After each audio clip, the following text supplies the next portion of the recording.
오늘 읽은 본문을 중심으로 간음의 새로운 기준이라는 제목으로 말씀을 나누겠습니다. 우리가 지난 시간에는요, 예수님께서 말씀하신 그 천국 백성들에게 요구되는 의의 기준으로서 6가지 신뢰 가운데 첫 번째로 살인에 대해서 우리가 살펴보았는데요.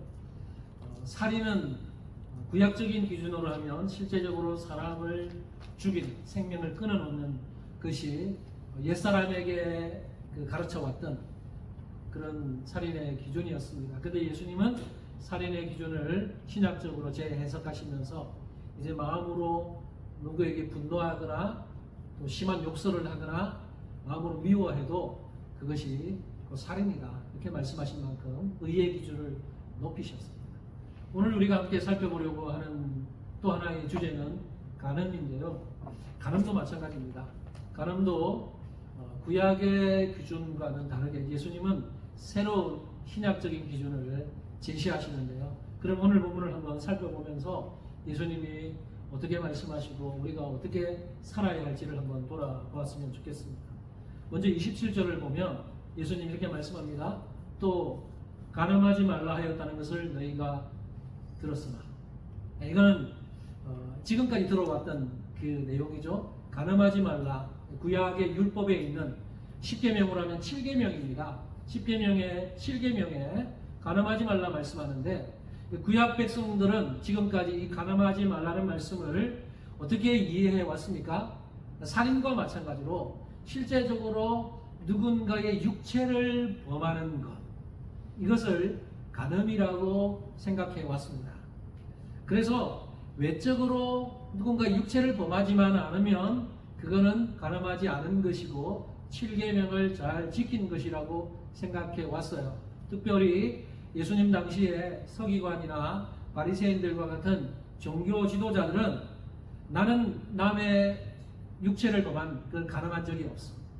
그러니까 그 당시의 종교 지도자들은 누군가 육체를 범하지 않으면 그게 간음하지 않은 거고 7계명을 지킨 것이기 때문에 자신들은 7계명을 철저하게 잘 지키고 있다라고 여기면서 살았습니다.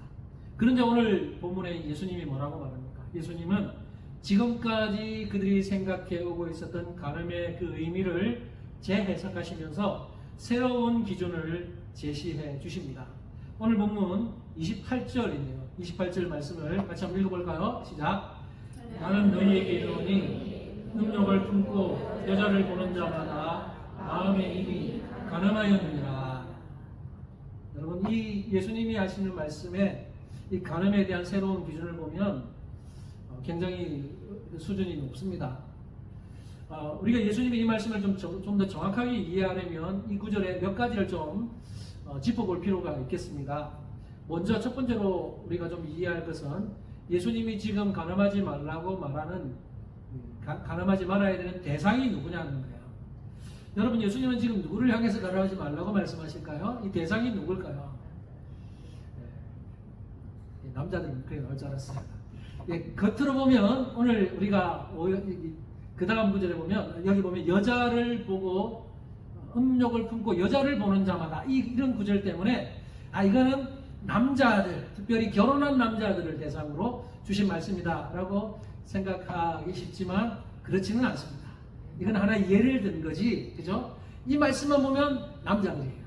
그리고 좀 더 구체적으로 보면 결혼한 남자들에 해당하는데 아니고, 이 말씀은 사실은 여자들에게도 동일하게 적용되고요. 결혼하지 않은 남자들, 남녀노소 결혼의 유무와 상관없이 사실 모든 사람들에게 해당하는 말씀입니다. 그리고 모든 형태의 음행이 다 간음에 해당한다는 것입니다. 또 하나 살펴볼 것은 여기 보면 음욕을 품고 여자를 보는 자마다 이렇게 이야기합니다. 이 구절의 의미를 생각할 때 여러분, 음욕을 품고 라는 이 말이 그 헬라어에는 그 앞에 전치사, 그 헬라어 단어 프로스라고 하는 전치사가 붙어 있어요. 영어로 말하면 to에 해당하는 그 전치사인데 해석하자면 뭐뭐 하기 위해서, 뭐뭐 할 목적으로, 이런 뜻이라고 할 수 있어요. 그러니까 음욕을 품을 목적으로, 음욕을 목적으로, 이런 뜻이에요. 그러니까 여자를 보는데 그냥 보는 게 아니고 음욕을 목적으로 해서 여자를 보는 것을 말하는 거예요. 그리고 여기 여자를 본다라고 할 때 본다라고 하는 헬라어는 그냥 단순히 힐끗 보는 정도가 아니에요.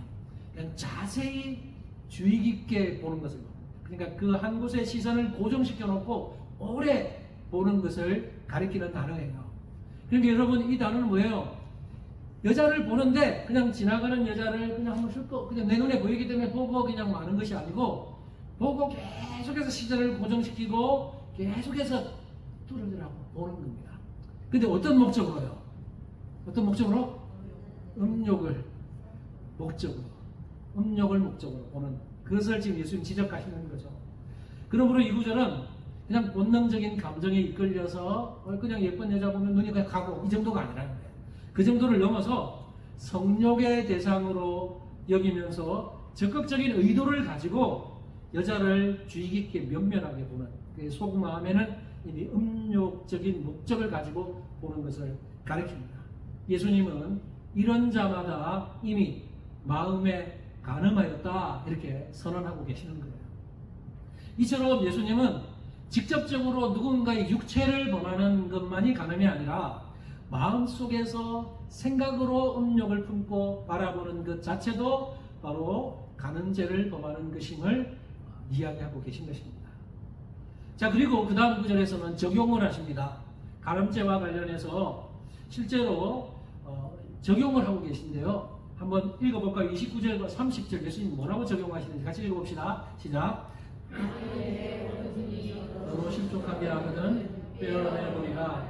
내 백체 중 하나가 없어지고 온몸이 지옥에 던져지지 않는 것이 유익하며, 만일 내 오른손이 너로 실족하게 하거든 찍어내버리라. 내 백체 중 하나가 없어지고 온몸이 지옥에 던져지지 않는 것이 유익하니라. 끔찍하고 아주 섬뜩한 말씀입니다. 자, 그 다음 이와 비슷한 구절 한 군데를 제가 소개해 드릴게요. 마태복음 18장 8절 9절에서 예수님이 하신 말씀인데 많이 비슷합니다. 한번 같이 보이시는 분들 같이 읽어봅시다. 시작. 만일 내 손이나 내 발이 너를 범죄하게 하거든 찍어내버리라. 장애인이나 다리 저는 자로 영생에 들어가는 것이 두 손과 두 발을 가지고 영원한 불에 던져지는 것보다 나으니라. 만일 내 눈이 너를 범죄하게 하거든 빼어내버리라. 한 눈으로 영생에 들어가는 것이 두 눈을 가지고 지옥불에 던져지는 것보다 나으니라. 여러분, 오늘 읽은 본문과 마태복음 18장의 이 내용은 많이 비슷한데요. 상황은 좀 달라요. 오늘 본문은 간음과 관련해서 주신 말씀이고, 마태복음 18장은 실족하게 하는 자와 관련해서 하신 말씀인데, 그 상황은 좀 다르지만 사실 예수님이 말씀하시고자 하는 핵심 메시지는 똑같습니다. 눈이든 손이든 발이든 그것이 죄를 범하게 한다면 뽑아버리고 잘라버려야 한다라고 예수님 말씀하시는 거예요. 굉장히 섬뜩합니다. 예수님이 왜 이렇게 이런 말씀을 하시는 겁니까? 두 본문의 마지막에 보면 그 뒷부분에 영원한 불에 던져지는 것보다, 지옥불에 던져지는 것보다 낫다. 그러니까 멀쩡한 몸으로 지옥불에 가는 것보다 하나 없는 그런 상태로 천국에 가는 것이 낫다 하는 의도로 예수님이 이렇게 말씀하신 거예요. 그러니까 여러분, 너희들이 저 지옥불에 던져지는 것보다는 극단적인 처방을 해서라도 지옥불에 가는 것을 막아야 된다, 이런 말씀을 하시는 겁니다.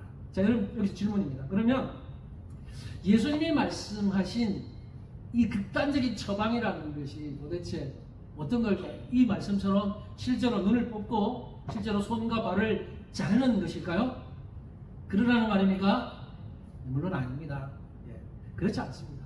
예수님의 이 말씀은요, 죄가 얼마나 심각한지를 지금 경고하면서 말씀하시기 위해서 과장법을 사용하신 것이지, 실제로 눈을 뽑아라, 실제로 손과 발을 잘라라, 이런 의미는 아니에요. 그런데도 이 말씀을 잘못 이해했던 일부 그리스도인들은 예수님의 이 말씀을 문자적으로 해석해서 실제로 그렇게 했던 사람들이 제법 역사 속에서 많이 있습니다. 여러분이 아는 사람 중에는 없죠. 근데 역사 속에요, 이런 사람들이 제법 많이 있었어요. 예를 들어서 3세기 아주 유명한 학자 중에 알렉산드리아의 오리겐이라고 하는 학자가 굉장히 유명한데 이 사람이 그랬어요. 그 사람은 굉장히 금욕적인 삶을 살았던 사람입니다. 그러니까 예수님의 말씀을 문자적으로 잘 적용을 하려고 했고, 예수님이 너희는 두 벌 옷이나 신을 가지지 말아라, 그 말씀을 그대로 받아들여서 사람들, 제자들에게 가르칠 때도 너희들은 두 벌 옷을 가지지 말고 두 개의 신발 가지지 말고 이렇게 가르치며 살고, 자기도 그렇게 살았다는 거예요. 그래서 실제로 맨발로 다니고 또 음식과 여러 가지를 끊고 금욕적인 삶을 살았어요. 심지어 잠도 그렇게 포기할 만큼 그렇게 살았던 사람이 오리겐입니다. 근데 그러다가 이 말씀, 오늘 본문의 말씀과 마태복음 19장 22절에 이런 말씀이 있어요. 천국을 위하여 스스로 된 고자도 있도다. 이 말씀을 그대로 적용해가지고 그는 자신의 성기를 잘라버렸습니다. 간음을 하지 않기 위해서. 실제로 이런 사람들도 있다는 거죠. 우리나라에도 간음죄를 범하지 않기 위해서 문자적으로 적용한 사람이 있었습니다.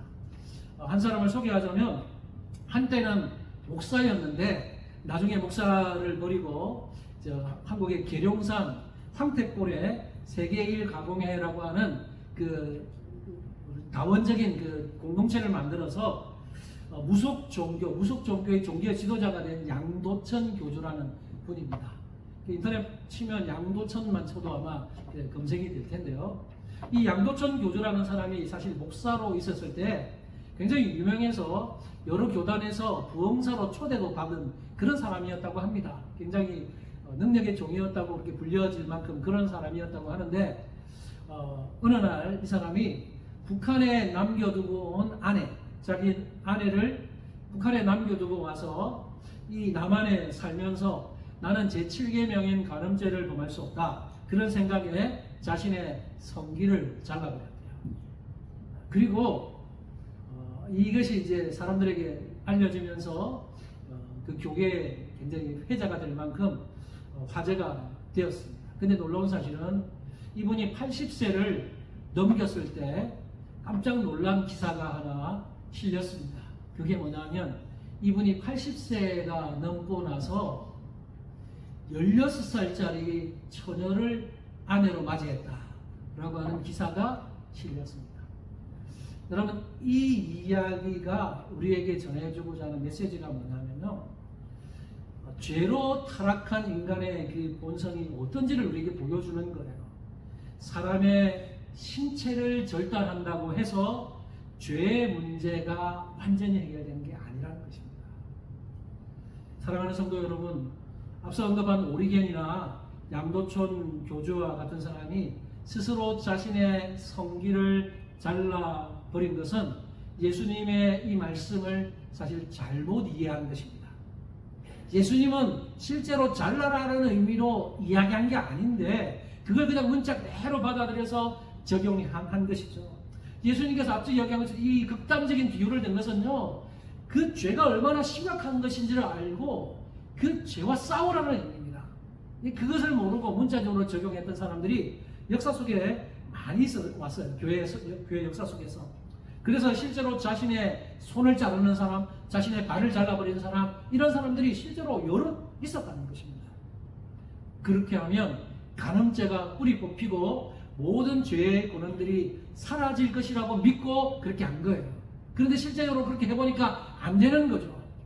실제로 잘랐는데 죄의 근원이 뿌리 뽑히지 않는 겁니다. 여러분, 저는 한편으로는요, 그렇게 결단하면서 자신의 눈을 뽑고 손을 자르고 성기를 자른 이런 사람들이 이야기를 들으면 오죽했으면 얼마나 정말 이 주님의 말씀대로 살고 싶었는데 그렇게 안 되니까 이런 결단까지 했을까라는 생각도 해봐요.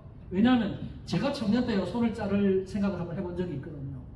이건 정말입니다.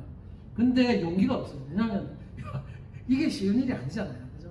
제가 습관적으로 죄를 범하는 나쁜 생각하고 이런 청년 때 정욕이 있어서 그럴 때 사실 그런 마음까지도 들 만큼 내가 정말 주님 위해서 살고 싶은데 왜 이렇게 사나? 이렇게 하면서 그런 생각까지도 해본 적이 있다는 거예요. 그러나 그게 잘못됐다는 것을 나중에 곧 알게 됐죠. 그래서 이런 적용은 잘못입니다. 그래서 교회 역사 속에서 이렇게 어리석게 예수님의 의도는 이게 아닌데 그렇게 행하는 사람들 때문에 교회 법으로 결정을 내렸어요. 주 325년에 니케아에서 종교회의를 열어서요, 이렇게 성기 절단이나 손발을 자르는 것과 같은 야만적이고 극단적인 종교적 풍습을 금지시키는 그런 교회법을 통과시키게 됩니다. 그래서 정확하게 예수님이 말씀하시고자 하는 이건 이게 아니야. 실제로 이건 자르라는 의미가 아니고 그런 심정으로 자신의 마음을 치고 싸우라는 의미지 실제로 자르는 의미가 아니라고 교회법을 통과시킨 거예요. 그렇게 해서 사람들에게 알린 겁니다. 여러분 이 말씀의 의미는 그런 실제로 자르라는 것이 아님을 기억하십시오. 그만큼 그런 심정으로 죄와 싸우라는 것입니다. 존 스토트 목사님, 유명한 목사님은 이렇게 말을 해요. 그분의 말을 제가 인용해 왔는데 들려드릴게요. 이렇게 말씀합니다. 이 말씀은 실제적인 신체를 절단하라는 것이 아니라 도덕적으로 자기를 부인하라는 의미이다. 절단이 아니라 금욕이 예수께서 가르치신 거룩함의 길이다. 그럼 예수님이 말씀하신 내용은 금욕, 우리 안에 있는 그 욕정들, 욕심들 그것을 금하는 금욕, 실제로 자라는 것이 아니라. 그러면서 존 스토트는 오늘 아까 읽었던 29절과 30절의 의미를 이 금욕의 의미로 재해석하는데요. 제가 한번 읽어드릴게요. 그분 먼저 29절 이런 의미라고 말을 합니다. 유혹이 너희의 눈을 통해 오기 때문에 눈이 너희로 죄를 짓게 한다면 너희의 눈을 빼버려라. 즉 보지 말아라. 마치 너희가 실제로 너희 눈을 빼서 내어버린 것처럼 그래서 지금은 소경이 되었고 그래서 전에 너희로 죄를 짓게 만들었던 대상들을 볼 수 없게 된 것처럼 행동해라. 실제로 빼라는 것이 아니라 그렇게 너희들이 소경이 된 것처럼 눈을 보지 말고 눈을 꼭 감고 보지 말고 그렇게 행동하라. 그 다음 30절 30절은 이런 의미라고 해석을 합니다. 유혹이 너희의 손이라는 것은 하는 일입니다. 그 다음에 발이라는 것은 방문하는 곳을 가리키는 거죠. 너희의 손이나 발을 통해 오기 때문에 너희의 손이나 발이 너희로 죄를 짓게 한다면 그것들을 잘라내 버려라. 즉 그것을 하지 말고 그곳에 가지 말아라.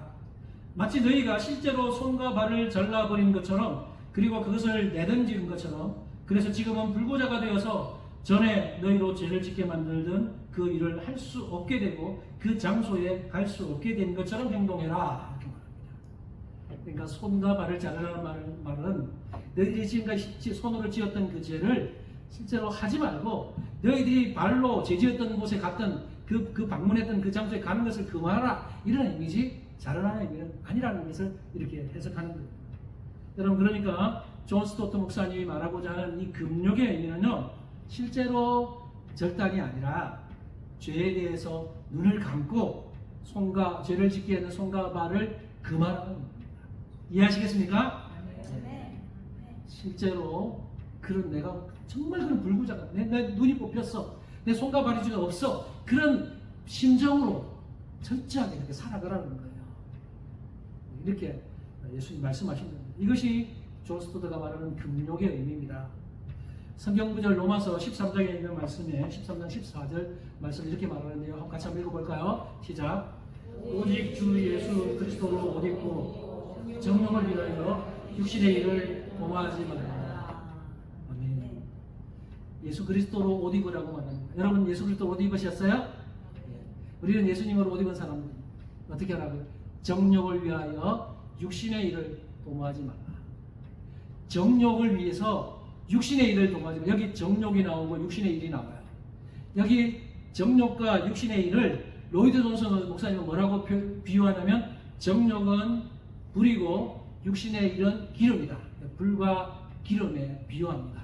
여러분 불과 기름이 만나면 어떻게 돼요? 확 하죠. 번지죠. 이거 불과 기름은 안 만나야 돼요. 좋은 일에는 만나야 되지만 불과 기름이 만나면 폭발적인 힘이 있어요. 근데 정욕을 불이라고 표현하고 육신의 일을 기름이라고 표현을 해요. 우리 속에는 정욕의 불씨가 있어요. 정욕이랑 불씨가 있어요. 이거는 모든 사람들 속에 있어요. 우리가 예수님을 믿어도 여전히 우리 속에는 정욕의 불씨가 남아있어요. 근데 이 정욕의 불씨를 육신의 일이라고 하는 기름을 부어버리면 그때부터는 확 타서 사회에 파장을 일으키고 죄악으로 드러난다는 겁니다.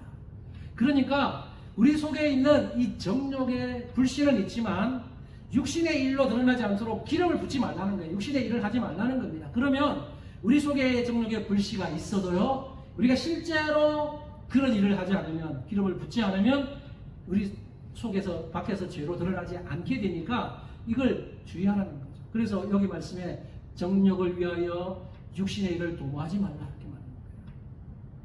여러분, 우리가 오늘날 살고 있는 이 시대를 보세요. 우리가 사는 이 시대는 여러분이 아주 어렸을 때, 우리 저보다 연배가 많으신 분들인데, 여러분이 어렸을 때는 뭐 그때 인터넷도 없죠. 그때는 뭐 여러 가지 뭐 TV도 별로 없었던 그런 시대잖아요. 그럴 때는 죄 지을 수 있는 그 거리들이 많이 없었어요. 근데 지금 우리가 살고 있는 이 시대는요, 외설 문학이나 포르노와 같은 추잡한 것들이 얼마나 많고, 인터넷이나 이런 곳에서 온갖 것들이 다 돌아다녀서 마음만 먹으면 들어가서 접할 수 있는 시대가 되어버렸어요. 그런 것들이 우리 그리스도인들을 유혹하고 있다는 것입니다. 그래서 우리가 하나님의 자녀가 되었다고, 우리 예수님을 믿고 구원받았다고 해서 이런 것에서 자유롭지 않아요. 우리는 이런 것에 유혹을 당할 수 있고 넘어질 수 있다는 겁니다. 성적 절제, 우리가 예수 믿으면 이제부터 성적으로 절제된다, 그게 아니에요. 우리도 세상 믿지 않는 사람들과 별반 차이가 없어요. 우리가 노력하지 않고 애쓰지 않으면 우리도 똑같은 유혹을 받아서 넘어질 수 있다는 것입니다. 그러므로 여러분, 그런 것에 손을 대지 않기 위해서 노력하고 눈을 감기 위해서 힘써야 되는 거예요. 발이 그런 곳으로 가지 않도록 여러분 발을 잘 금하셔야 돼요. 그것이 죄를 짓지 않을 수 있는 그런 간음죄에 빠지지 않는 길이라는 겁니다. 정욕을 위해, 여러분 정욕이 막 불이 막 타오를 때 그 허용해버리면서 기름을 부어버리면 안 돼요. 그래서 죄를 허용해버리고 음란하는 곳에 손을 댄다든지, 눈을 떠서 그것을 막 집중해서 본다든지, 아니면 그런 곳으로 발걸음을 옮긴다든지, 이게 다 육신의 일을 도모하는 거잖아요. 그런 일을 하면 안 된다는 거죠. 그래서 오늘 이 말씀이 우리에게도 동일하게 적용된다는 사실을 알고, 우리는 철저하게 그런 것이 있으면 끊어내기 위해서 죄와 싸워야 하는 것입니다. 이게 실화인지 설화인지는 모르겠지만, 김유신 장군에 대한 이야기 아는 것 있잖아요. 그래서 습관적으로 자꾸만 그 창기초로 만나러 이렇게 가는 그 어머니한테 이제 훈계를 받고 나서 기생집에 안 가기로 결단을 했는데, 어느 날 말을 타고 가는데 이 말이 습관적으로 그 기생집 앞으로 막 데려나왔을 때 그 말에 목을 쳐버렸다는 이야기 들으셨죠? 이런 것들이요, 사실은 그 결단하는 거잖아요. 그래서 이것이 그것에 가게, 죄를 짓는 장소로 가게 만드는 것을 금해야 되는 거죠. 또 제가 어떤 분으로부터 들은 이야기인데, 술을 너무나 좋아하시는 분이 술을 끊고 싶은데 술을 끊지 못하다가 결단을 하고 정말 술을 끊어야 됩니다. 그 결단을 하고 술을 안 마시고 오랫동안 참았어요. 근데 어느 날 우연히 길을 가는데 자기도 모르게 습관적으로 자기가 즐겨가던 그 술집 앞을 지나가고 있는 자기의 모습을 보면서 순간적으로 유혹이 불씨가 확 올라오는 거죠. 근데 그걸 절제 못하면 에라 모르겠다고 술집에 가서 술을 마실 수 있는데, 그 순간에 즉각적으로 어떤 행동을 했냐면 그 앞에 있는 마트에 가가지고 우유를 큰 걸 샀답니다. 그래서 그 자리에서 우유를 꿀꿀꿀 배가 터질 만큼 우유를 마셔버렸대요. 그러니까 배가 불러가지고 술 마시고 싶은 마음이 그때 사라져서 피했다는 얘기를 들은 적이 있습니다. 여러분, 이런 거예요. 우리가 우리 속에 있는 정욕이 일어날 수는 있겠지만 이것들을 육신의 일을 도모하는 일, 기름을 붓는 일을 하면 안 되고 철저하게 죄와 싸우고 끊어내야 된다는 얘기를 예수님은 하고 있는 거예요. 한 구절을 한번 봅시다. 데살로니가 전서 5장 22절, 아주 짧은 말씀인데 읽어볼까요? 악은 어떤 모양이라도 버리라. 어떤 형태의 악이라도 버리고 피하라는 말이에요. 나에게 해가 되고 나의 정욕을 충동질하고 나의 영혼을 어지럽히는 것이 있다면 그것이 무엇이든지 피하고 버려야 한다는 것입니다. 그러나 여러분, 그럴 때 중요한 것이 있습니다. 그건요, 그렇게 우리가 피하고 끊고 싸우고 할 때 나의 힘만으로는 안 되고 성령의 능력을 힘입어서 해야 한다는 거예요.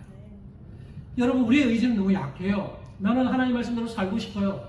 그런데 하나님 말씀대로 살고 싶어. 그래, 죄와 싸우자. 이기고 싶어. 그래, 하나님 말씀에 나 순종하고 싶어. 그렇게 내 마음을 다해서 의지를 가지고 막 싸우고 막 그렇게 하는데도 여러분, 한계를 넘어서면 넘어질 때가 얼마나 많아요.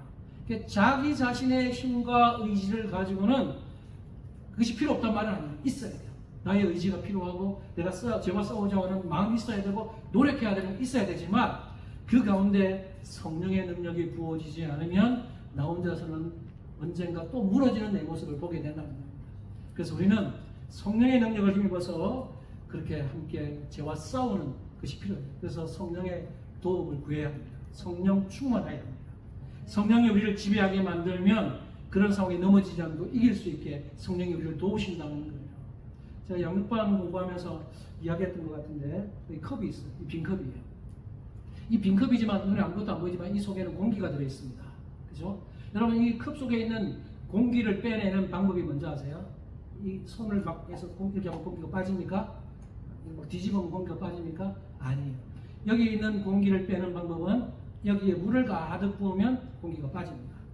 마찬가지로 우리 마음속에 온갖 죄의 생각과 온갖 잡동사니 생각들이 막 들어있어요. 근데 이런 우리 속에 있는 이런 죄의 생각이나 험난이나 아니면 더러운 어떤 생각들이 있는데 이런 것들을 제거하는 가장 좋은 방법이 뭐예요? 그 제일 좋은 방법은 우리 속을 성령으로 가득 채우는 것입니다.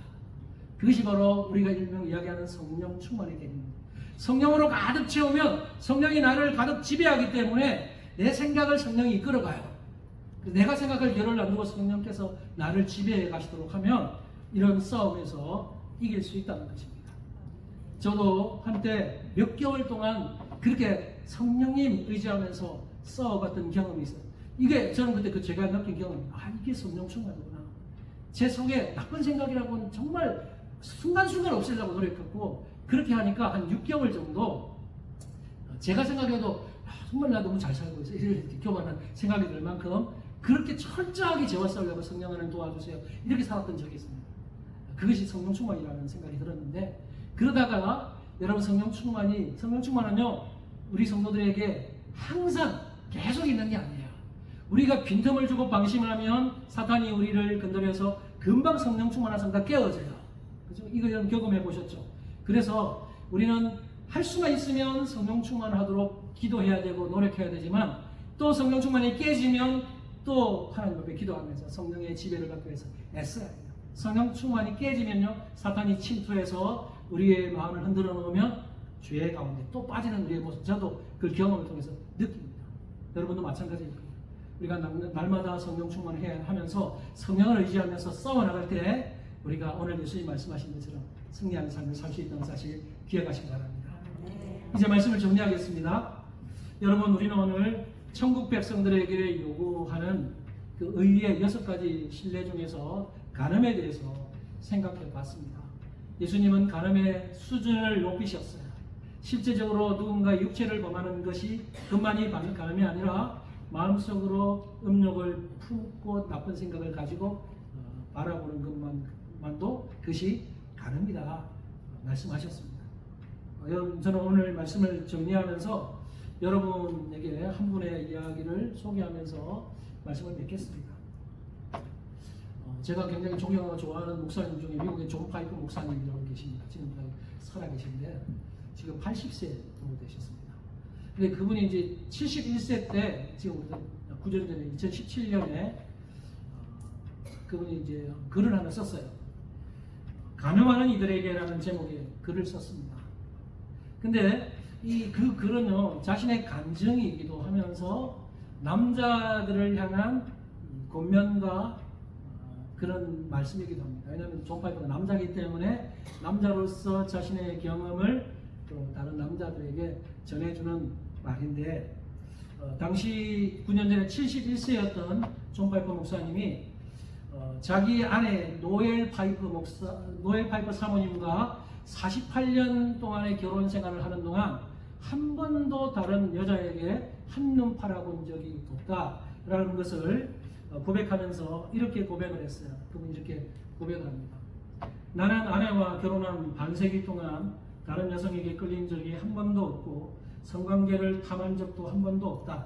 성적으로 매력을 느낀 유일한 여성은 오직 아내뿐이었다. 이렇게 고백을 합니다. 그러면 이 존 파이퍼 목사님이 무슨 남성적으로 뭔가 건강하지 못하거나 남자로서 뭔가 결함이 있기 때문이냐 그게 아니라는 것을 또 이렇게 말합니다. 성적인 흥미가 없거나 호르몬이 부족한 것도 아니라 다른 누구 못지않게 나는 아내와 충분한 성적 친밀감을 느끼며 살고 있다. 보통의 남성들처럼 여성의 신체와 접촉하는 것에 끌리는 것도 사실이다. 하지만 1966년 노엘과 사랑에 빠진 이후로 다른 여성과 성적으로 접촉한다는 생각은 추악하게 느껴졌다. 다른 여성과의 관계를 생각한다는 것은 남성과의 관계처럼 역겹게 느껴졌다. 이렇게 말합니다. 베들레헴 신학교의 총장이었던 존 파이퍼 목사님은 이 성관계를 성적인 문제로 고민하고 그렇게 아파하고 있는 남성들에게 이런 얘기를 들려주면서요, 세 가지로 권면을 합니다. 그런 비결이 무엇이냐 남자들에게 공유를 하는데 그 세 가지를 소개해드리겠습니다. 이렇게 말합니다. 첫째, 무엇보다 우선적으로 아내 외에 다른 여자에 대해 욕망을 멀리할 수 있도록 하나님께 기도할 것을 당부합니다. 기도가 필요합니다. 여러분 내 힘으로는 안 되는 거예요. 기도할 것을 남자들에게 권면하는 거죠. 여러분 여기 제가 남자를 예를 들지만 여자들도 반대로 말하면 다 적용이 되는 겁니다. 욕망을 멀리할 수 있도록 기도합니다. 두 번째, 간음이 얼마나 역겨운 것인지를 느낄 수 있어야 한다는 것을 강조합니다. 이렇게 말합니다. 간음은 도덕적으로도 잘못된 것일 뿐만 아니라 그 자체로도 구역질 나는 행위이다. 하나님은 나로 하여금 다른 여성과의 성적 접촉이 얼마나 잘못되고 역겨운 일인지를 알게 하셨다. 이것은 내가 경험한 최고의 은혜 중 은혜였다. 간음이 얼마나 심각한 죄인지를 알아야 됩니다. 세 번째, 마지막으로 순간의 쾌락을 위해 영원한 즐거움을 잃지 말 것을 주문하고 있습니다. 이렇게 말합니다. 육체의 감각적인 즐거움을 넘어서는 엄청나게 놀랍고 즐거운 무언가가 분명히 존재한다. 하나님 안에서의 즐거움이 커질수록 육체적 쾌락에 대한 반감이 높아져 갔다. 성적 구독을 잘라버리고 영원히 지속되는 기쁨을 즐기기 바란다. 이렇게 주문을 하고 있습니다. 순간의 쾌락이라는 것 우리 인간에게 누구나 유혹으로 옵니다. 그러나 순간의 쾌락을 위해서 영원한 즐거움을 잃어버리지 말아라 라고 존 파이퍼 목사님이 그렇게 고민을 하고 있는 겁니다. 여러분 이제 말씀을 맺겠습니다. 여러분 이 고면은요 우리 남자들만을 위한 고면만이 아니고 사실 우리 모두에게 적용이 되는 것임을 기억하시기 바랍니다. 결혼을 했든지 안 했든지 연세가 많든지 적든지 이런 간음에 대한 건 젊은이들만 들어야 돼. 그게 아니죠. 우리 모든 사람들에게 다 적용되어야 되고 우리는 신앙생활하면서 주님이 요구하시는 정결한 삶을 살기 위해서 힘써야 되고 우리를 유혹하는 어떤 것이 있으면 우리의 눈을 감고 우리가 가는 곳에 가지 않고 철저하게 금하는 그런 죄와 싸우는 훈련들이 우리에게 필요하다는 사실을 꼭 기억하시기 바랍니다. 여러분 하나님의 자녀 천국 백성들 맞으십니까? 예수님은 천국 백성들에게 굉장히 높은 수준을 요구하시는 것 같아요. 저도 사실은 자신이 없을 때도 있지만 그래도 우리 싸웁시다. 우리 스스로를 이렇게 주님의 말씀을 순종하기 위해서 싸워나가면서 우리 함께 주님의 천국 백성다운 삶을 위해서 힘쓰고 노력하는 모두가 되시기를 주님의 이름으로 축복합니다. 기도합시다.